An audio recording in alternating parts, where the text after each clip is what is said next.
Justin Bartels, principal trumpet of the Colorado Symphony. How many trumpets do you own?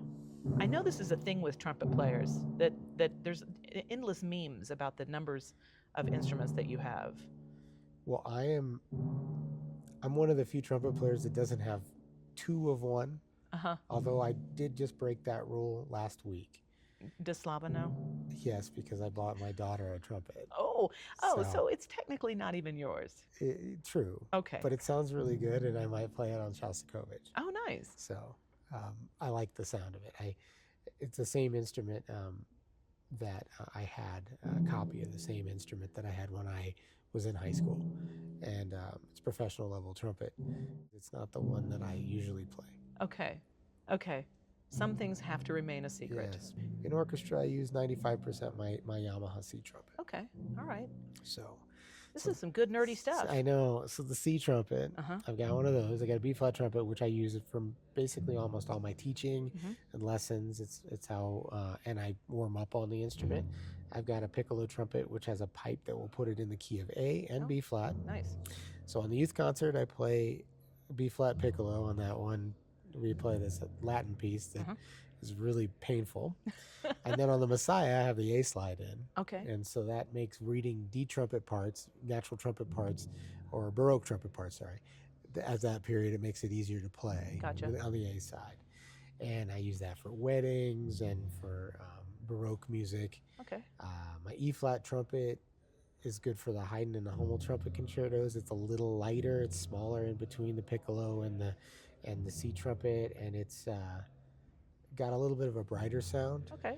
And sometimes if I need something that's high in the orchestra or needs a little bit more clarity, I'll play E flat trumpet.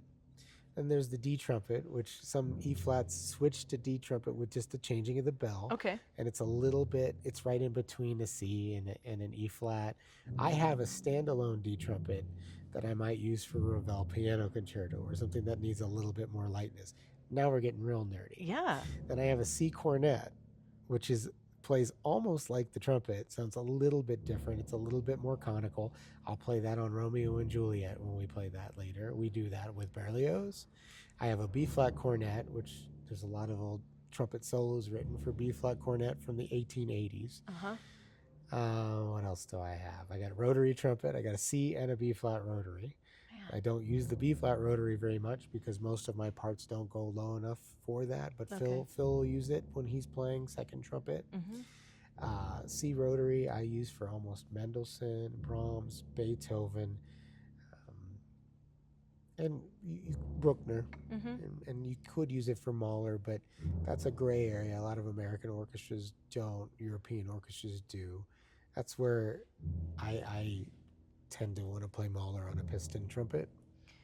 But okay, I've lost count, but it's at least a dozen at this point. Could be. I have a flugelhorn too. Okay, let's just up it to 15. I don't know. We could be. I have all my trumpets sitting on a wall. Do you, like hooks? Yeah, except they get a little tarnished, so that's not the greatest look. Then you have to polish them all. It's reminding me of a story I heard once about Haydn taking old score paper and wallpapering his home with it. So you just have your trumpets just hanging there like decoration that you need to snatch up and play. It makes the videos look better. Okay, when you have a background, if you're going to do a trumpet video. But if I pack them up or I need them for different things, they don't stay on the wall that often. Like I've got my B flat cornet at my office at Colorado State right now because one of my students is working on a cornet solo, and I didn't want to lug it back and forth. How heavy is the thing? Well, when I've got 4 trumpets and then my laptop and my tablet, it's one less thing to have to carry. I hear that. Can we shift over to the Shostakovich? That's coming up in February or March? I can't remember. That's in February. It's in February. Yeah, and this is something really special because it's it's theoretically a piano concerto, but the trumpet part is so substantial. It's kind of like a double concerto. Yes. It is, and if you look at some of the interviews with Shostakovich or what he was talking about with the piece, he originally wanted to write a trumpet concerto, then he added a piano part, and it was a double concerto, but then it seemed like the trumpet still is important, but it's more of a piano concerto now. And the intention, I think, was to start with a trumpet concerto. Oh my gosh. Okay, so that I did not know. So, and that's pretty amazing. I know that when it was premiered, he was playing the piano Yes, he part. was, and I think he did a very good job. I have to do a little research on who was playing trumpet. I do think it's very interesting with Shostakovich. Some of the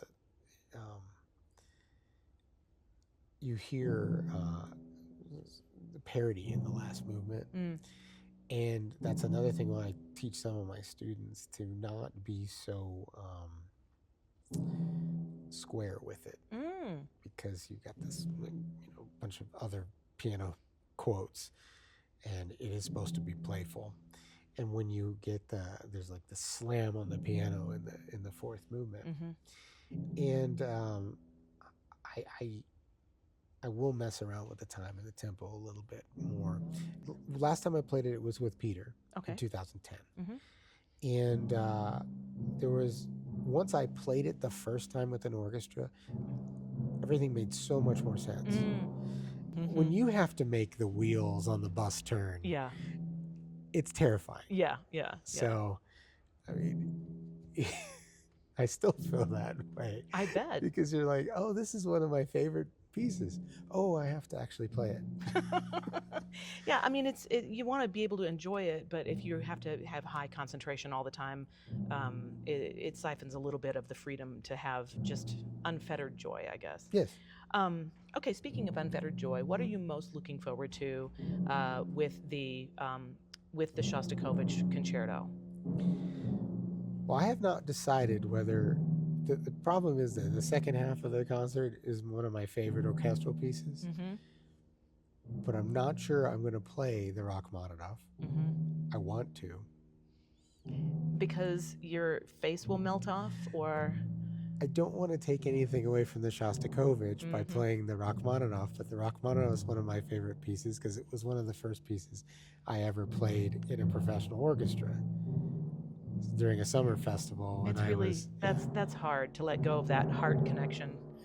Well, you'll make your decision. Yes. And then it'll be yet another secret that we get to find out. It's two of my favorite pieces, so on the same program. Yeah. And the Shostakovich, what I really like about the Shostakovich is to see how fast we're going to go at the end of the piece. And that's up to Chris. Okay. Or is it? Well, I or the pianist, most likely. Yeah. But well, Chris is always up for a challenge. For a good time. Yeah. So you've got Chris Dragon on the podium, Shostakovich concerto.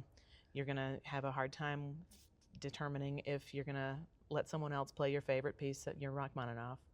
I mean, Phil will play it and sound amazing. Of course. But it's not you. Well, I just like the piece. Of course. It's okay. You can admit that. I think that that's all great, and it gives us all something to look forward to. Thank you so much for sitting and chatting with me. I really appreciate it. And now I know way more nerdy detail about all the different types of trumpets than I ever thought I would ever learn. I don't want to let people into my head too much about like how analytical I get about all this stuff. So it's a good. I'm really looking forward. I always look forward to what we're doing, and it is the reason it's always a pretty heavy trumpet rep is that we probably do about 5 or 6 big trumpet pieces every year because there's a bunch. Yeah, and well, trumpet is a featured instrument in a lot of music. You kind of can't get around it. Yeah. It's the leader of the brass section. Don't tell the other brass players. But it's like the first violins are to the string section. Yeah. So of course everything is a kind of a big trumpet year, but this one seems like it's really knocking it out of the park. It is. But we've seen it. I think the reason it's been 18 years or so since I've been here, and I remember my first year, my second year. I think my first year here we did Beethoven 9, Mahler 5. Last 2 weeks of the season, Pines, Pines, Pictures, Mahler 2, Mahler 1, all within like the first 2 years that I was in the orchestra. And then Trial by fire. Yes, and I enjoyed it very much. Of course. I was coming off of a job in Columbus, Ohio with a different orchestra.